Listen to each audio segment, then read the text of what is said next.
صحابہ نے کبھی قسمیں اٹھا کر حضور کو تسلیاں نہیں دی کہ جی ہم بھی مسلمان ہیں، ہم بھی عاشق رسول ہیں، یہ کہیں بھی نہیں ہے۔ ہاں منافقوں کو یہ قسمیں اٹھانی پڑتی تھیں، اور اللہ رب العالمین نے سورہ منافقون جو ہے فرمایا اذا جاءک المنافقون قالوا نشہد انک لرسول اللہ، جب منافق آپ کے پاس آتے ہیں تو وہ کہتے ہیں کہ ہم گواہی دیتے ہیں کہ آپ اللہ کے رسول ہیں۔ بھائی کلمہ پڑھنے کے بعد پھر حضور کو وضاحت کیوں دینی پڑتی؟ آج بھی جس سے بات کرو کہتا ہے الحمدللہ میں بھی مسلمان، الحمدللہ میں بھی عاشق رسول ہوں۔ میں نے کہا تجھ سے یہ بات پوچھی کسی نے نہیں۔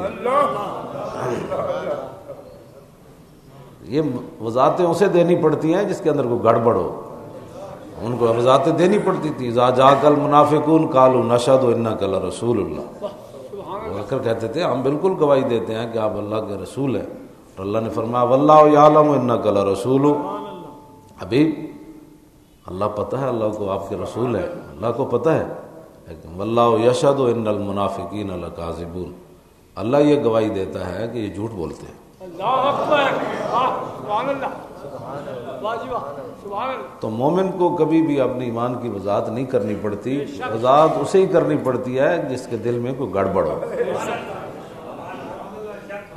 ابو سے رسالت پر بات کرو تو کہتے ہیں الحمدللہ ہم بھی مسلمان ہیں، ہم بھی عاشق رسول۔ میں کہو یہ باتیں تو کرنی نہیں پڑتی، یہ باتیں نہیں کرنی پڑتی، مسلمان کو یہ باتیں وضاحت کی ضرورت ہی نہیں ہوتی۔ ہاں جی، مسلمان کو تو خود عمل گواہی دیتا ہے، بلکہ اس کے کردار اور اس کے عمل کو دیکھ کر تو غیر بھی متاثر ہوتے ہیں کہ واہ جی واہ، محبت ہو تو پھر ایسی ہو۔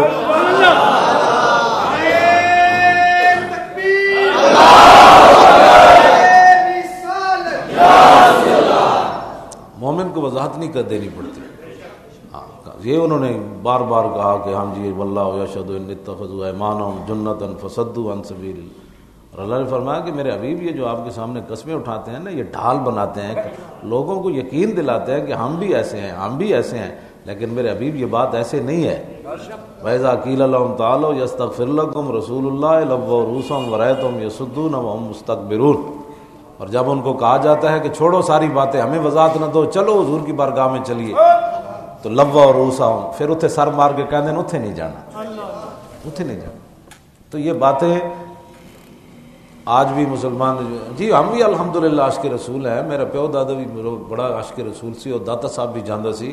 میں کہا یہ معیار نہیں ہے، معیار ہے کہ حضور سے پیار کتنا ہے، سبحان اللہ، حضور سے محبت کتنی ہے۔ ہاں جی، صحابہ کو یہ وضاحتیں نہیں کرنی پڑی، بالکل میں نے نہیں پڑھا ظاہر حدیث میں نہ الحمدو سے لے کر والناس تک۔ ہاں اللہ رب العالمین نے ان کو یہ فرمایا کہ جو آ کر قسمیں اٹھاتے تھے کہ قسمیں اٹھانے کی ضرورت نہیں ہے، حضور کے سامنے اپنے یقین دہانیاں کرانے کی ضرورت نہیں ہے۔ وَإِذَا قِيلَ لَهُمْ آمِنُوا كَمَا آمَنَ النَّاسُ، جب ان کو کہا جاتا ہے کہ ایمان لاؤ ایسے جیسے ابو بکر و عمر عثمان ایمان لے آئے، ایسے ایمان لے آؤ، قسمیں کیوں اٹھاتے ہو، کیا ضرورت ہے تمہیں قسمیں اٹھانے کی، ایسے ایمان لے آؤ جیسے ابو بکر عمر عثمان ہو۔ تو قالوا انؤمن كما آمن السفہاء، کیا ہم ایسے ایمان لے آئیں جیسے بے وقوف ایمان لے؟ یہ قرآن ہے۔ تو صحابہ کیا کرتے تھے، کیا نعوذ باللہ من ذالک، صحابہ کی صفحات کیا تھی، صحابہ کی صفحات کیا تھی؟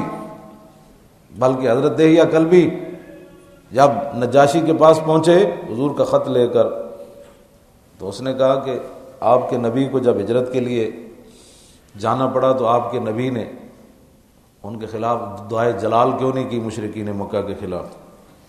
ویسے تو لوگ بد دعا کہتے ہیں، ہمارے بزرگوں نے کہا کہ حضور کی جو ہے نا اس کو دعائے جلال کہتے ہیں۔ کہا حضور نے دعائے جلال کیوں نہیں کی ان کے خلاف؟ جب وہ مکہ مکرمہ سے ہجرت فرما رہے تھے تو مشرکین کے خلاف، تو صحابی نے جواب دیا، آپ نے فرمایا جب عیسیٰ علیہ السلام نو پھانسی چاڑ رہے سن تو انہاں کیوں نہیں بد دعا کی؟ تے او اگو کمن لگ پیا، کہنے لگا تو آپوں ہی کریم ہے تے جنہاں تینوں بھیجا انہاں دا تو جواب ہی کوئی نہیں۔